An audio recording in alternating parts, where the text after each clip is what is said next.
मुख्यालयामध्ये होत असलेल्या पत्रकार परिषदेबद्दल आत्ता जी माहिती आपल्याला आदरणीय राहुलजी नार्वेकर यांनी दिली त्याबद्दल मी त्यांचे धन्यवाद देते आणि सर्व पत्रकारांचे या पत्रकार परिषदेमध्ये स्वागत करते। महाराष्ट्राला एक पुरोगामी राज्य म्हणून पूर्ण देशाचे लोक बघत असताना आज महाराष्ट्राची जी परिस्थिती आहे त्या परिस्थितीवर जर विचार केला आणि राज्याच्या बाहेर जर आम्ही कुठे गेलो तर पूर्वी लोक महाराष्ट्राचं उदाहरण घेऊन काम करत होते, पण आता मात्र मला दिसतंय की लोक मला प्रश्न विचारतात किंवा महाराष्ट्राच्या जनतेला आणि इवन तुम्हाला पत्रकारांना विचारत असतील की तुमच्या महाराष्ट्रात काय चाललंय। ही परिस्थिती आहे। महाराष्ट्रामध्ये सत्ता परिवर्तन झाल्यानंतर जे आघाडीचं सरकार आलं त्या आघाडीच्या सरकारने सत्तेमध्ये आल्यानंतर जनतेच्या हिताच्या मार्गावर मार्गक्रमण करायला पाहिजे होतं। जे सत्तेमध्ये इतके अनुभवी लोक, इतके लोकांमध्ये काम करून अनेक वर्ष राजकारणात असणारे लोक आहेत, त्यांनी तरी जनतेची नाडी माहीत असताना जनतेला आवश्यक अशा योजना राबवणं अपेक्षित होतं, पण असं कुठेही होताना दिसत नाही। सर्वात महत्त्वाचं म्हणजे एकदम महत्त्वाचा राजकीय असा विषय जो महाराष्ट्रामधल्या बहुजनांना ओबीसींना सर्वात मोठ्या अंधकारामध्ये लोटणारा असा निर्णय या महाराष्ट्र शासनाच्या काळामध्ये झाला, तो म्हणजे ओबीसीचं आरक्षण रद्द झालं। ओबीसीचं आरक्षण हे स्थगित झाल्यानंतर रद्द होईपर्यंत जो कालावधी मिळाला त्या कालावधीमध्ये देखील जर महाराष्ट्र सरकारने महत्त्वाकांक्षी पावलं उचलली असती तर ओबीसीचं आरक्षण वाचू शकलं असतं। ओबीसीच्या आरक्षणामध्ये एम्पिरिकल डेटा देण्यासंदर्भामध्ये सतत न्यायालयाकडून मागणी होत असताना देखील आयोगाची स्थापना करून आयोगाला पुरेसा निधी देण्याची आवश्यकता असताना देखील सरकारने 15 महिन्यामध्ये 7 वेळा तारखा बदलून मागितल्या आणि त्याशिवाय दुसरं काहीही केलेलं नाही। त्यामुळे यापूर्वीही मी पत्रकार परिषदेमध्ये सांगितलं होतं की या सरकारला ओबीसीचं आरक्षण असुरक्षित करायचं की काय, ओबीसीच्या आरक्षणाला संपुष्टात आणायचे की काय, अशा प्रकारचा प्रश्न महाराष्ट्राच्या ओबीसीच्या मनामध्ये आहे। अशा परिस्थितीमध्ये ओबीसीचं आरक्षण संरक्षित नसताना एक अध्यादेश काढून, कारण ओबीसीचा आक्रोश आला, ओबीसी रस्त्यावर उतरला, लोकांनी चक्काजाम केले, लोक स्वतःहून वेगवेगळ्या ओबीसी संघटना रस्त्यावर उतरल्या, यानंतर एक अध्यादेश काढून ओबीसीचं आरक्षण सुरक्षित करण्याचे पावलं उचलण्याचं शासनाने एक ढोंग घेतलेलं आहे। यामध्ये हा जो अध्यादेश आहे हा अध्यादेश देखील औरंगाबाद खंडपीठामध्ये याच्या विरुद्ध लोक गेलेले आहेत न्यायालयामध्ये। यामध्ये त्या न्यायालयामधल्या निर्णयाला अधीन राहूनच हा अध्यादेशाची कारवाई होणार आहे। म्हणजे आता या अध्यादेशामुळे ओबीसीच्या आरक्षणावर निवडणूक लढणाऱ्या लोकांच्या डोक्यावर टांगती तलवार सदैव राहणार आहे। ही दुर्दैवाची गोष्ट आहे आणि हे महाराष्ट्राच्या ओबीसीच्या पाठीत खंजीर खुपसणारी गोष्ट आहे असं म्हणलं तर काही कमी होणार नाही। आता येणाऱ्या काळामध्ये जवळपास 86 नगरपालिकेच्या निवडणुका आहेत। जवळपास फेब्रुवारीमध्ये 85% निवडणुका स्थानिक स्वराज्य संस्थेच्या महाराष्ट्रातल्या होणार आहेत। या अध्यादेशाला जास्तीत जास्त ओबीसींच्या साठी योग्य बनवण्यासाठी एम्पिरिकल डेटावर काम होणं आवश्यक आहे। एम्पिरिकल डेटावर काम तेव्हाच होऊ शकतं जेव्हा मागासवर्गीय आयोगाची स्थापना सशक्तपणे करून एम्पिरिकल डेटा गोळा करण्यासाठी आणि इतर गोष्टींसाठी आपण निधी उपलब्ध आयोगाला करून दिला पाहिजे। या शासनाकडे निधी उपलब्ध करून देण्यासाठी निधी आहे, प्रत्येक मोठ्या बलाढ्य मंत्र्यांच्या चुकीच्या गोष्टी पाठीशी घालण्यासाठी निधी आहे, पण या शासनाकडे ओबीसीच्या एम्पिरिकल डेटासाठी देण्यासाठी आयोगासाठी निधी नाही। ही दुर्दैवाची गोष्ट आहे। या आयोगाला निधी आर्थिक 2000 मार्च पासून हा विषय भिजत गोंगडा आहे। या आयोगाला निधी पूर्वीच उपलब्ध करून दिला असता तर अशी वेळ आली नसती असं माझं स्पष्ट म्हणणं आहे। अजूनही वेळ गेलेली नाही। आता अधिवेशन समोर येत आहे। आयोगाला निधी उपलब्ध करून टाइम बाउंड प्रोग्राम राबवून अध्यादेशाच्या निर्णयाला सक्षमपणे राबवण्यासाठी एम्पिरिकल डेटा गोळा करणं आवश्यक आहे। दरवेळी जेव्हा एम्पिरिकल डेटाची विषय येतो तेव्हा केंद्राकडे बोट दाखवलं जातं। प्रत्येक गोष्ट, प्रत्येक निर्णय हा केंद्राकडे बोट दाखवलं जातं आणि त्यामुळे केंद्राकडे बोट दाखवणाऱ्या या सरकारला माझा प्रश्न आहे, आपल्याला एम्पिरिकल डेटाची व्याख्या नेमकी माहीत आहे का? आपण सेन्सस मागताय, एम्पिरिकल डेटा मागत नाही आहात। सेन्सस जे आहे त्या सेन्ससची व्याख्या आहे, it is a procedure of systematically calculating and acquiring and recollecting information about members of given population. सेन्ससची ही व्याख्या आहे आणि ही इम्पिरिकल डेटाची व्याख्या आहे originating in or based on observation and experience. तर आपला जो अनुभव आहे त्या अनुभवावर बेस जो डेटा आपण कलेक्ट करणार आहोत, जो महाराष्ट्र शासनाशी महाराष्ट्राच्या जनतेशी निगडीत आहे, तो आहे इम्पिरिकल डेटा. आणि जो सेन्सस ते मागतायत तो 2013 काँग्रेसच्याच लोकांनी तो सेन्सस जाहीर न करण्याचा निर्णय घेतलेला आहे. त्या सेन्ससचा या ओबीसी आरक्षणाशी संबंध लावणं, इम्पिरिकल डेटाशी संबंध लावणं हे पूर्णपणे चूक आहे आणि त्याच्यामुळे यामध्ये तीव्र निषेध महाराष्ट्राची जनता ही या सरकारचा करत आहे. आता या सरकारच्या ओबीसी आरक्षणाच्या फेल्युअरनंतर अनेक गोष्टी अशा आहेत ज्या सरफेसवर आल्या आहेत, ज्या मुख्य लोकप्रवाहामधल्या लोकांच्या चर्चेमध्ये आलेल्या आहेत.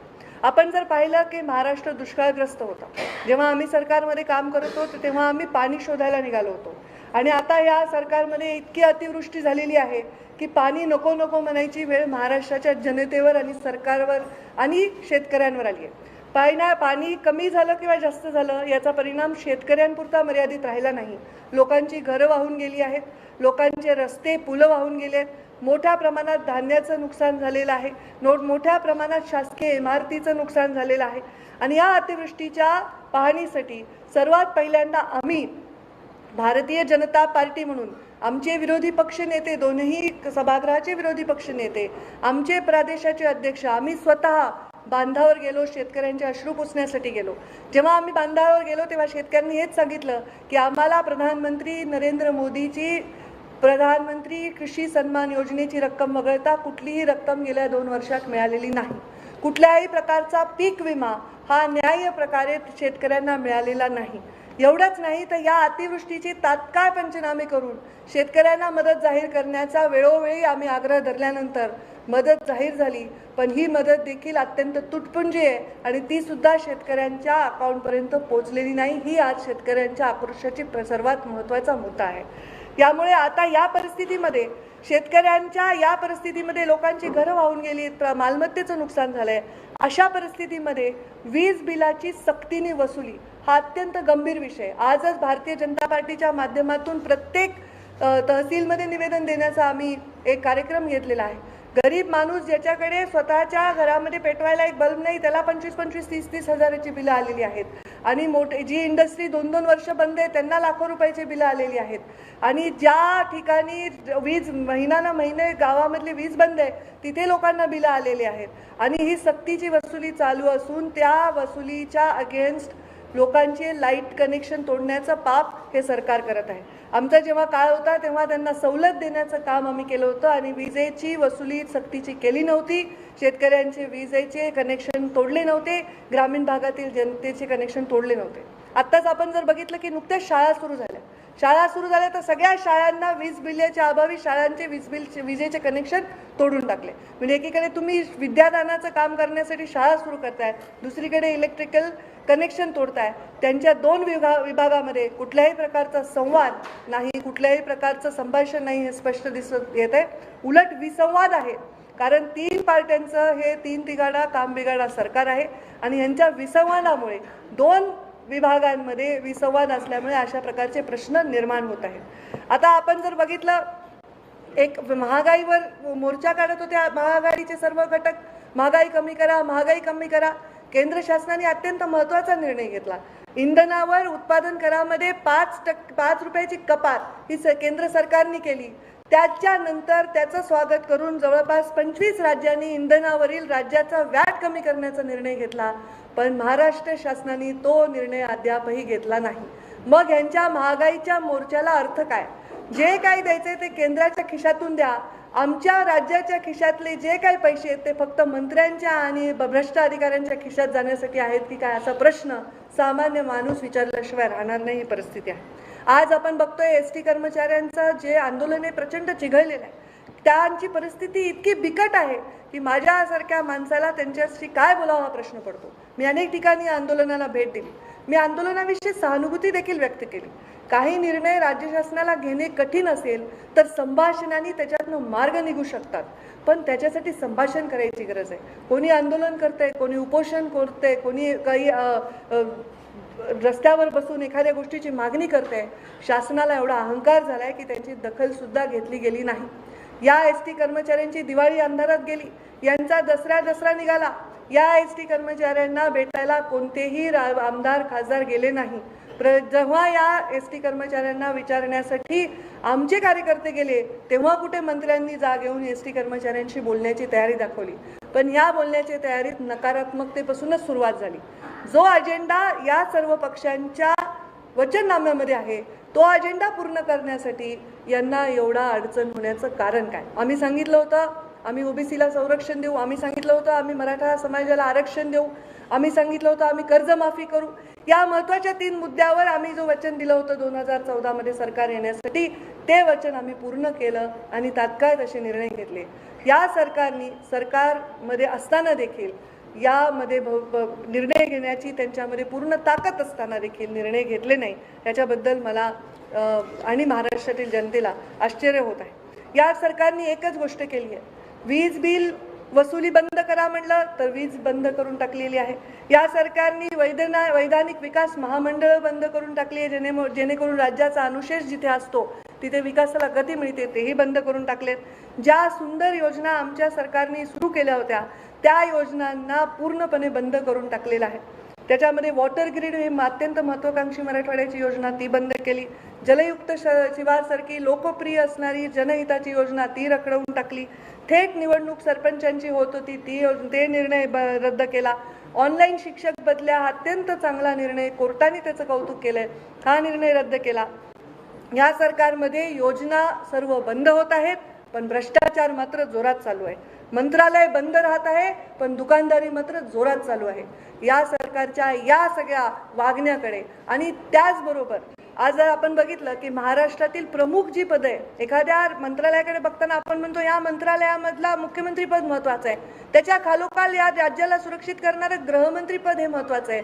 पण जर या राज्यामधले मंत्री हे स्वतःच व्यभिचार आणि भ्रष्टाचारामध्ये बरबटलेले असतील, हे स्वतःच स्वच्छ असं यांचं वर्तन नसेल, तर जनतेने कोणाकडे बघायचं आणि जनतेने कुणाकडून अपेक्षा करायचा असा प्रश्न पडतो.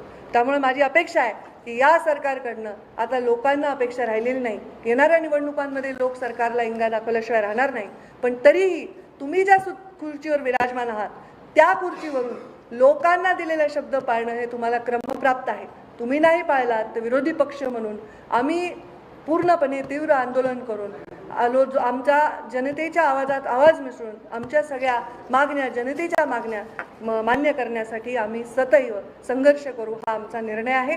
आणि या संघर्षामध्ये आता महाराष्ट्रभर वेगवेगळ्या विषयांवर रान उठवून सरकारकडून जनहिताचे निर्णय मंजूर करणे हे आमचे आजचे महत्त्वाचं आमचं एक जनतेला दिलेलं वचन पूर्ण करण्यासाठी पाऊल आहे. धन्यवाद. आपण आता काय विचारायचं? एसटी कर्मचाऱ्यांचा जो संप आहे तो कुठेतरी चिघळतं असं वाटतंय का? कारण परिवहन मंत्री अनिल परब यांच्या बंगल्याबाहेर जनशक्ती संघटनेच्या शेतकऱ्यांनी आंदोलन केलं, शाही फेकण्याचा सुद्धा त्या ठिकाणी प्रयत्न झाला, रस्त्यावर ते झोपले, पोलिसांनी त्यांना गाडीत टाकलं. काय एकंदरीत तुमची प्रतिक्रिया आहे? हा संप चिघळलेला आहे. चिघळतोय का नाही? हा चिघळलेला आहे.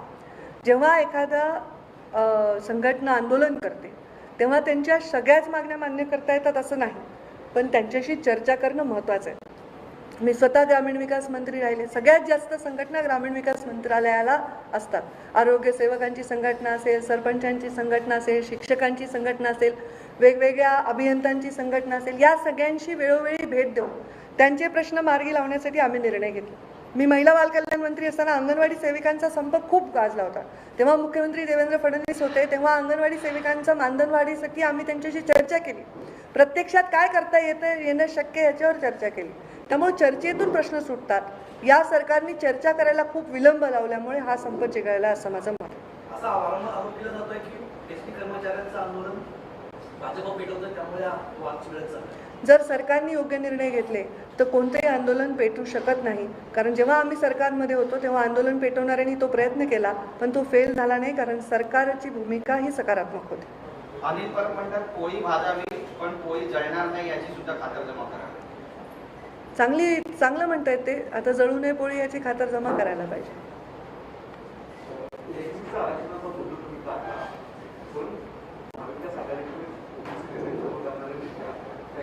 आहे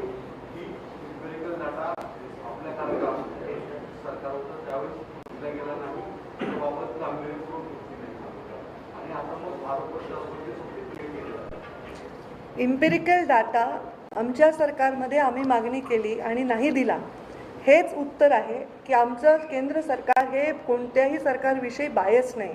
त्यांनी आम्हाला जे उत्तर दिलं तेच या सरकारला दिलं. तेव्हा आम्ही जर आम्हाला तो तेवढा वेळ मिळाला असता तर त्यावेळी आम्ही इम्पेरिकल डेटा स्वतः निर्माण करून आत्तापर्यंत तो विषय म्हणजे हातामोकळा केला असता. पण यांनी ते केलेलं नाही. यांनी तारखा घेण्यामध्ये वेळ घालवला. यांनी जर बजेट देऊन मागासवर्गीय आयोगाला इम्पेरिकल डेटा कलेक्ट करून आपल्या राज्यापुरता निर्णय घेण्याचं स्वातंत्र्य असताना ते घेतलं नाही, हे चुकीचं आहे आणि आता हे लोकांपर्यंत सत्य गेलेलं आहे. 29 तारखेला महाविकास आघाडीला 2 वर्ष पूर्ण होती. परंतु आजच्या 28 तारखेला आजच्या पहाटेच्या शपथविधीला आज 2 वर्ष पूर्ण होत आहेत. देवेंद्र फडणवीस आणि अजित पवार यांनी शपथविधी घेतली, त्याला बरोबर आज 2 वर्ष पूर्ण होत आहेत. त्याबद्दल तुमची काय? याबद्दल माझी काही प्रतिक्रिया नाही. मला वाटतं याबद्दल दोघांनी प्रतिक्रिया दिलेल्या आहेत, त्या पुरेशा आहेत. 2 वर्ष पूर्ण होत आहेत. अनेक वर्ष आणखी पूर्ण होतील, त्याच्यात काय. नाही काय राजकीय प्रश्न होते. आपण गेल्या काही दिवसात बघितलं बावनकुळेंना तिकीट मिळालं आहे, विनोद तावडेंना जनरल सेक्रेटरी त्याची नियुक्ती झाली. मला जनरली हा शब्द आवडत नाही तुझं असं म्हटलेला, म्हणजे कोर्स करेक्शन हा शब्द वापरतो. कोर्स करेक्शन सुरू आहे का भाजपमध्ये?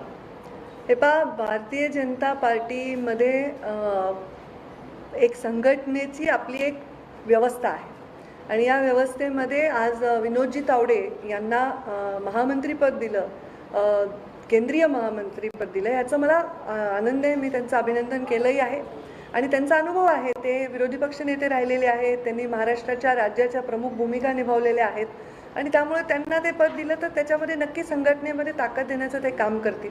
आता बरेच महामंत्रींनी मंत्रिपदाची शपथ घेतली, केंद्रीय मंत्री झालेत बरेच महामंत्री आणि त्यामुळे ते चेंजेस झालेले आहेत, ते शफलिंग तिथेही झालेलं आहे. त्याच्यामध्ये आम्हाला आनंद आहे की महाराष्ट्राला हा सन्मान मिळाला. पण कोर्स करेक्शन सुरू आहे का? कोर्स करेक्शन सुरू आहे का? करेक्शन ही प्रक्रिया आहे आणि ही प्रक्रिया सदैव चालू असते. आपण स्वतः ते करेक्शन करतो, वजन वाढलं तर कमी करतो, कमी झालं तर वाढवतो. माणसाला करेक्शन सतत केलं तर माणूस परफेक्शनकडे जातो. So I think correction is inevitable to go to perfection. पण काही तुम्ही बुलढाण्यात असं पण म्हटलं होतं की मतासाठी तुम्ही कधी होणार? बुलढाण्याचं माझं भाषण आहे ते बुलढाण्याची अफाट सभा, म्हणजे खरं तर थँक्यू, बातम्या काही लागू, त्या सभेचा आकडा जर आपण बघितला तर मोठी अत्यंत भव्य सभा होती. तिथल्या एका आमच्या नेत्याचा अमृत महोत्सवाचा कार्यक्रम होता. माझ्या आधीच्या वक्त्यांनी काही भाषणं केली, त्याला उत्तरादाखल मी काही बोलले. ते एक उत्तम वक्ता असून आपल्या जनतेशी संवाद साधण्याचा ती माझी स्टाईल आहे आणि ती काही बदलणार नाही आहे. त्याचा 24 तासांनी बातमी होते, ही खदखद असते, ती खदखद नसते जे मी बोलते. बातमी 24 तासांनी झाली, त्यामुळे त्याचा अर्थ काही फार गंभीर्याने घ्यायची गरज नाही. मला काय म्हणायचं होतं ते मी तिथे म्हणले, त्या लोकांनी त्याच्यावर टाळ्या वाजवल्या, ते विषय संपलाय तिथे. त्या माझ्या भाषणाच्या 24 तासानंतर विनोदजींचं डिक्लेअर झालंय. माझ्या भाषणाच्या 24 तासानंतर बावनकुळेजींचं डिक्लेअर झालंय. मला जर भविष्य कळतं असं तुमचं म्हणणं असेल तर त्याच्याबद्दल मी आनंद व्यक्त करते.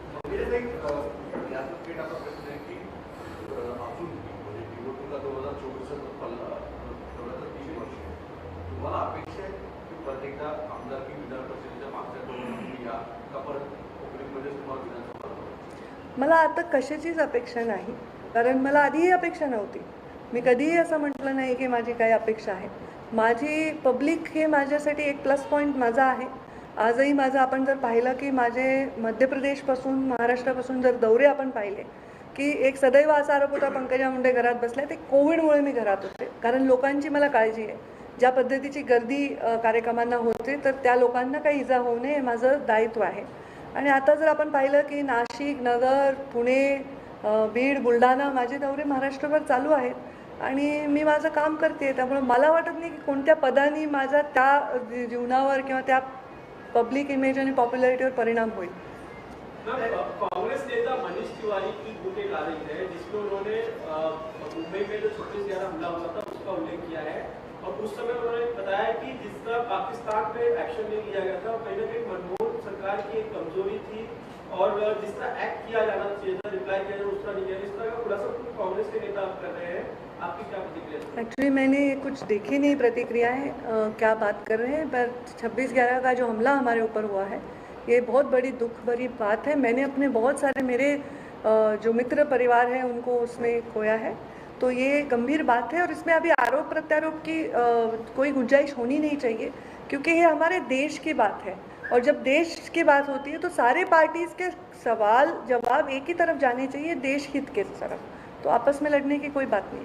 उनका ये कहना था कि मोदी जी की सरकार जो है वो कहीं ना कहीं ज्यादा सक्षम है पाकिस्तान से निपटने के लिए, इस तरह का उल्लेख उन्होंने किया। मैं ये ज़रूर कहूँगी कि मोदी जी की सरकार आतंकवाद से निपटने में बहुत ज़्यादा सक्षम है, और मोदी जी की सरकार में आज तक सुरक्षा ज़्यादा से ज़्यादा लोगों को महसूस हो रही है। ये बहुत अहम बात है और वो मैं उनसे सहमत हूँ। किसानों का मुद्दा मैम, प्रधानमंत्री ने अनाउंसमेंट करके 3 कृषि कानून को वापस लेने के लिए ऐलान तो किया है, लेकिन किसान अभी भी आंदोलन में अड़े हुए हैं। किसानों से आपका भी काफी लगाव है, आपकी बातचीत होती रहती है, लेकिन आंदोलन किसान खत्म नहीं कर रहे हैं, आप क्या कहेंगे? देखिए, ये जो किसानों का आंदोलन है विशिष्ट एरिया में चल रहा है। मोदी जी ने निर्णय ले लिया है और अभी अधिवेशन में इस बारे में चर्चा होगी, तो उसका उत्तर उनकी तरफ से जो आएगा वो बहुत ही ज़्यादा अच्छा रहेगा। मैं उसके पहले बात ना करूँ तो सही। ते वारंवार आता राजकीय वर्तुळात चर्चा सुरू होते की भाजपमध्ये जेव्हा ज्या विधान परिषदेच्या निवडणुका आल्या तिथे संधी बाहेरनं आलेल्या नेत्यांना जास्त दिली जाते। आज विधान परिषदेमध्ये जवळजवळ 21-22 आमदार हे बाहेरच्या पक्षात आले, त्यापेक्षा पक्षातल्या नेत्यांना संधी दिली पाहिजे अशी चर्चा सुरू आहे। दबक्या आवाजात पावलं कोणाची चर्चा अशी सुरू आहे दबक्या आवाजात? सुरू आहे चर्चा की बाहेर आलेल्यांना तिकीट दिली जाते। ठीक आहे, या चर्चेला आम्ही गंभीरतेने घेऊ, भारतीय जनता पार्टीचे आम्ही सर्व नेते। 2 साल पूरे हुए सरकार के, क्या कहना चाहेंगे कि कई जो भ्रष्टाचार के आरोप आपकी पार्टी की तरफ से लगता है, और इस पूरे कार्यकाल में किस तरह 2 साल पूरे हुए हैं राज्य सरकार के बारे में, 2 साल पूरे हो रहे राज्य सरकार को, और मैं यही कहूँगी कि ये बहुत सारे अपेक्षाओं का भंग हुआ है। जिस तरीके से जनता देख रही थी कि इतने अनुभवी लोग, जैसे देखा जाए तो राष्ट्रवादी के सर्वे सर्वा इतने अनुभवी है, खुद शिवसेना के सर्वे सर्वा मुख्यमंत्री पद पर विराजमान है, कांग्रेस जैसी पार्टी उनके साथ है, तो ये एक अजीब सा गठबंधन जो हुआ था उससे कुछ अच्छा प्रयास करके कुछ जनता के लिए अच्छा हो, ऐसा अपेक्षा लोगों के मन में थी जो पूरी नहीं हुई है। मैं एक महिला नेता के तौर पर कहूँगी कि महिलाओं के बारे में बहुत सारी घटनाएं हैं जो बहुत अपनी जो महाराष्ट्र की गरिमा को कम करने वाली घटनाएं हुई हैं। महिलाओं के अत्याचार बढ़े हैं, किसानों के प्रश्नों पर कोई उत्तर नहीं ढूंढा गया है, आरक्षणों के मुद्दों में यही हाल है। तो मैं कहती हूँ कि 2 साल में अगर एक मार्कशीट पे साइन करना हो किसी को, तो जनता इस सरकार को पास नहीं करेगी। 26 नोव्हेंबरला रत्नागिरीमध्ये ओबीसींचा जनमोर्चा आहे, ओबीसी समाजाचा जनमोर्चा, आक्रोश मोर्चा त्यांच्याकडून काढण्यात येणार आहे, धडक आंदोलन ते घेत आहे, त्याबद्दल कुठे? तुमची प्रतिक्रिया? रत्नागिरीमध्ये रत्नागिरी कोण करते? आय एम सॉरी, ऐकू नाही आलं। परत सांग. यांच्या नेतृत्वात आंदोलनाला सुरुवात होते। येत्या काळामध्ये ओबीसी समाज आणखी आक्रमक होऊन रस्त्यावर उतरताना पाहायला मिळेल। ओबीसी आंदोलन जेही करतात त्या सगळ्या आंदोलनामध्ये तथ्यच आहे, कारण मी सांगितलं की ओबीसी आरक्षणावर टांगती तलवार आहे। फक्त सर्व ओबीसी आंदोलकांना मी प्रकाश अण्णांनाही शुभेच्छा देते। सर्व ओबीसी आंदोलकांना माझं एवढंच म्हणणं आहे की या आंदोलनामध्ये एक सुसूत्रता आणण्याची गरज आहे, जी आम्ही बऱ्यापैकी आणू शकू।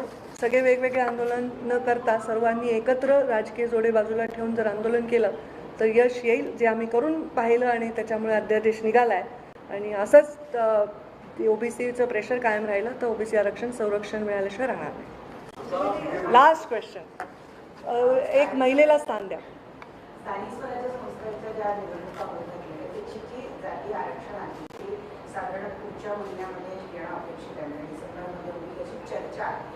त्यावेळेला असं वाटतंय का आरक्षण की ओबीसीचं आरक्षण पडेल, आणि नाही पडलं तर मग तुमची भूमिका काय असणार आहे? कारण अजून बाकीच्या गोष्टी काहीच होताना दिसत नाही। ओबीसीचं आरक्षण पडलंच पाहिजे, कारण अध्यादेशाप्रमाणे पडलं पाहिजे आणि तो अध्यादेश टिकला पाहिजे। आणि अध्यादेश कोर्टामध्ये जर कोणी गेलं असेल तर ते सरकारने स्वतःची भूमिका अत्यंत गंभीरपणे मांडली पाहिजे। त्यामुळे अध्यादेशावर आपल्याला टांगती तलवार काढता येईल। ओबीसी आरक्षणाशिवाय निवडणुका होऊ देणार नाही याच्यावर आम्ही ठाम आहोत।